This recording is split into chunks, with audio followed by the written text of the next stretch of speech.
And what is interesting is I took that information and then I recreated the new LifeStrategy funds, because I was able to go and find all of the constituents that I was told are in those funds and then rebuild them to be able to see how they performed going back into the past. Now, of course, past performance is not a guide to future returns, and it's certainly not a guide when this is a back-tested portfolio, because if I was to launch a portfolio, I'd hardly launch a portfolio that was going to be worse than the ones that I've already got in terms of performance and asset mix. So I'm going to go through the changes to the existing range and what that means for investors. And I'm also going to be talking about the global LifeStrategy fund range and give you some insight into how they will be invested, but also look at the past performance and a comparison side by side with the existing LifeStrategy fund range, because a lot of people have got in touch wondering whether they should be considering moving into the new global versions of the LifeStrategy fund range over and above the existing ones. So the headline grabber with the existing LifeStrategy fund range is that they're going to reduce the home bias of the fund. So there was always the criticism that the LifeStrategy fund range had this home bias, so they had a higher UK equity exposure when you compared them perhaps to other similar types of funds. So by that I mean in the coming months they're going to reduce the UK exposure of the fixed income part of the LifeStrategy funds from 35% exposure to the UK down to 20% exposure. That's the percentage of the bond exposure. And when it comes to the equity portion of their LifeStrategy funds, Vanguard are going to reduce the UK exposure down from 25% of the fund's equity exposure to 20% of the fund's equity exposure. So if we focus for a second on the 60% equity LifeStrategy fund, that is the most popular because it's got the most money in it. Then if we look at the overall fund allocation, so where the assets are placed, not looking at the percentage of the equity component, but the overall percentage asset allocation, when the change is made, it means that the UK equity exposure is going to fall from 15% of the overall fund allocation at the moment to 12%. So from June 2026, the 60% equity LifeStrategy fund will have a 12% asset allocation to UK equities. So why is this happening? Well, Vanguard state that they annually look at the investor sentiment and what customers want, and they now want more exposure to the US. Interestingly, they carried out the same exercise last year and decided to keep the allocations the same. And there was an article in the FT, in fact, where it felt like they were defending that asset allocation. And one of the things you have to bear in mind is that since last year, the 60% equity LifeStrategy fund has started to underperform its sector average. If you look at the past performance, and I know past performance is not a guide to future returns, but the fund actually underperforms its sector average. So the sector it resides in is the mixed share sector, 40% to 85% share sector. Now, the fund has underperformed the sector average over a 1 month, 3 month, 6 month, 1 year, and even a 5-year period. So it has outperformed over the long term. So over 10 years, for example, it's in the top half of that sector if you looked at the performance. But recently it has struggled because of a number of factors. One of them is because of its bond exposure and its UK bond exposure. Last year, UK equities actually outperformed US equities, but the UK equity portion has been a bit of a drag on its performance in recent years. And also because the equity component of the LifeStrategy funds is unhedged, so it means that currency fluctuations impact returns, the 60% equity version of the LifeStrategy funds has around about 30% exposure to US stocks, which is pretty significant. It's certainly not below the typical fund within the mixed 40 to 85% share sector. And so where we've seen the dollar tumble over the last year or so, that has therefore impacted the US holdings within the LifeStrategy funds as well. So you mentioned there briefly about it being unhedged. Is that a deliberate decision by Vanguard, and what do other funds do? So the bond part is hedged, but the equity part isn't. And the issue is, if you do hedge a portion of your portfolio, so you wanted to try and hedge the equity part, then that does have a cost associated with it, which is a drag on returns.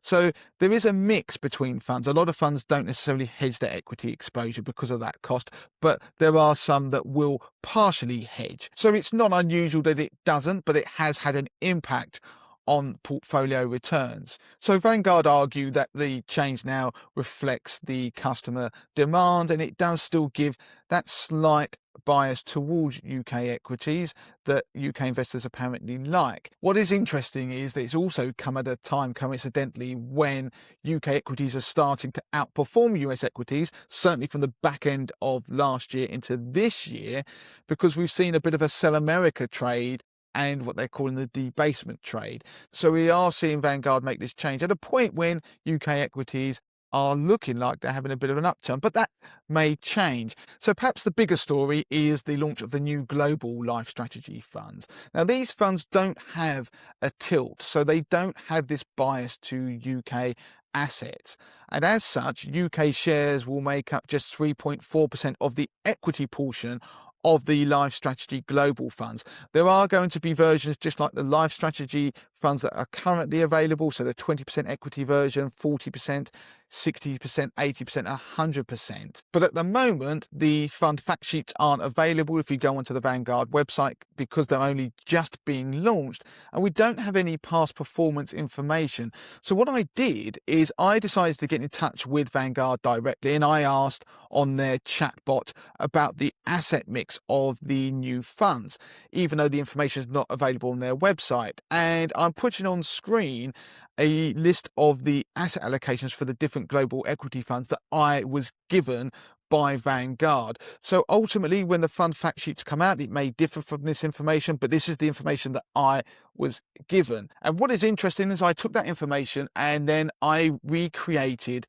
the new LifeStrategy funds because I was able to go and find all of the constituents that I was told are in those funds and then rebuild them to be able to see how they performed going back into the past. Now, of course, past performance is not a guide to future returns, and it's certainly not a guide when this is a back-tested portfolio, because if I was to launch a portfolio, I'd hardly launch a portfolio that was going to be worse than the ones that I've already got in terms of performance and asset mix. Now, Vanguard will have decided, no doubt, their asset mix based upon a lot of complex analysis, and there is going to be a US bias towards them because they reflect the diversity of global stock markets and bond markets. In particular, I recreated what the global version of the 60% LifeStrategy fund would look like.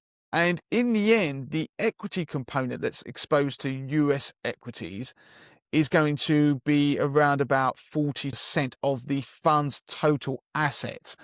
So not just of the equity portion of the fund's total assets. So that compares to that 30% US equity exposure in the existing 60% equity version of the LifeStrategy funds.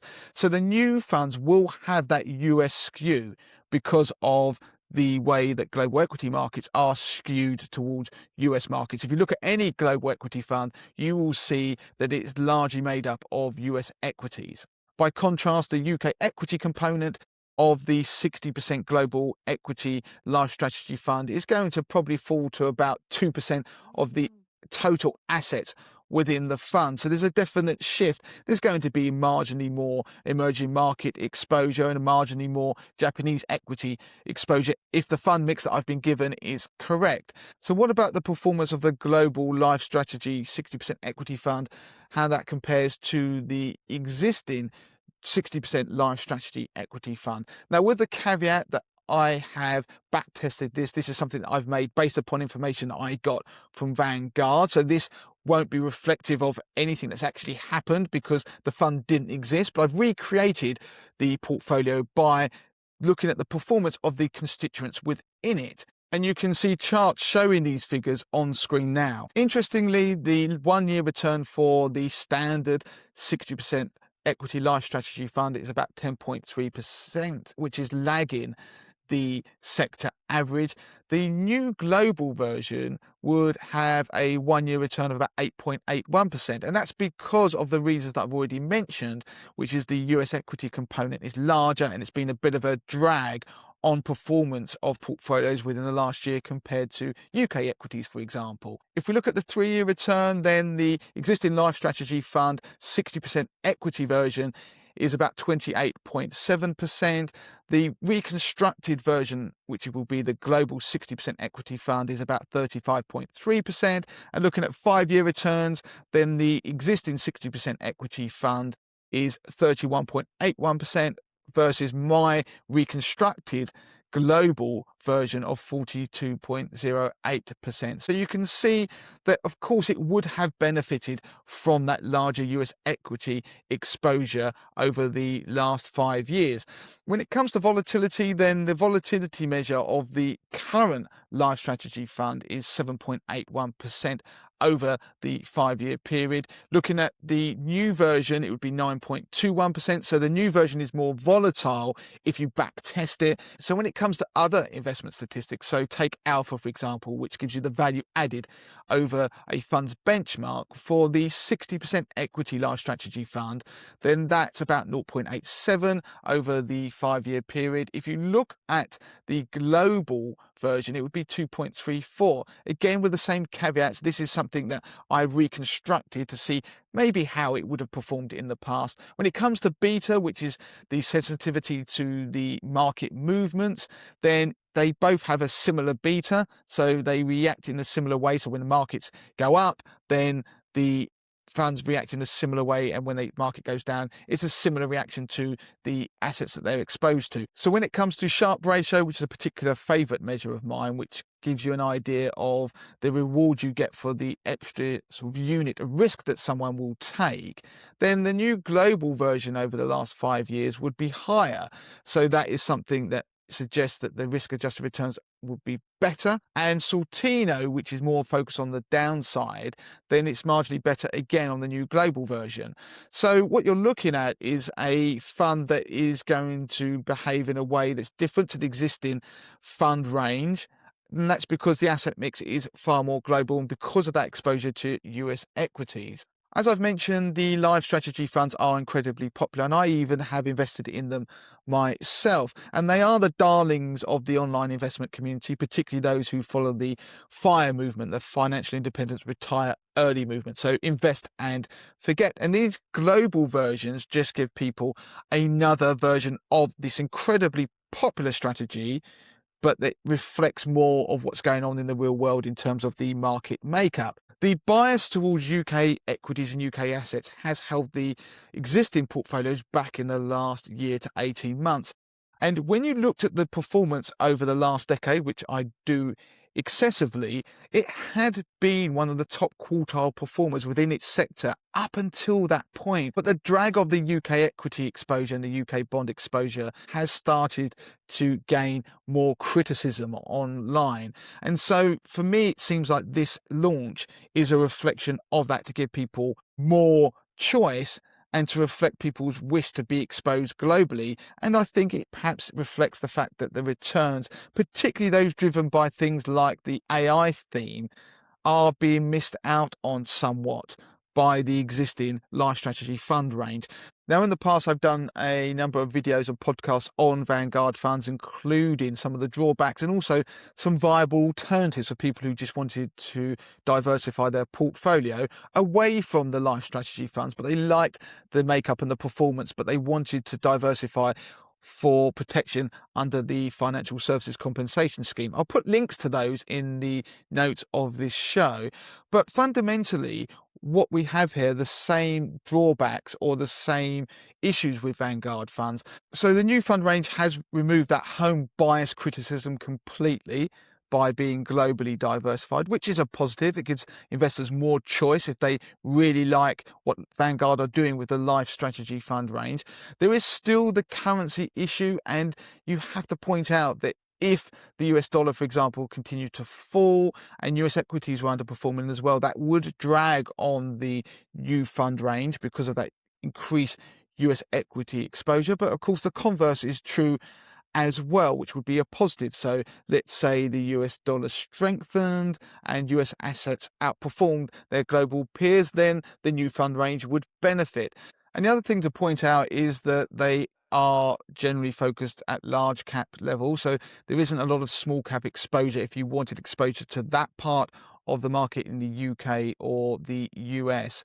And also they still are fixed allocations, so they don't dynamically change their allocation responding to market conditions. But overall, you have to ask yourself the question that it isn't an either or choice. So if you've got the existing LifeStrategy funds range and you want to reduce your UK bias even further, then you could, of course, buy any fund out there, but you could invest in the global version as well, which would therefore give you a balance of the two asset mixes. So that's an overview of the changes to the existing LifeStrategy fund range, but also ahead of the accurate information from Vanguard themselves, I hope I've given you some insight into the new global LifeStrategy fund range.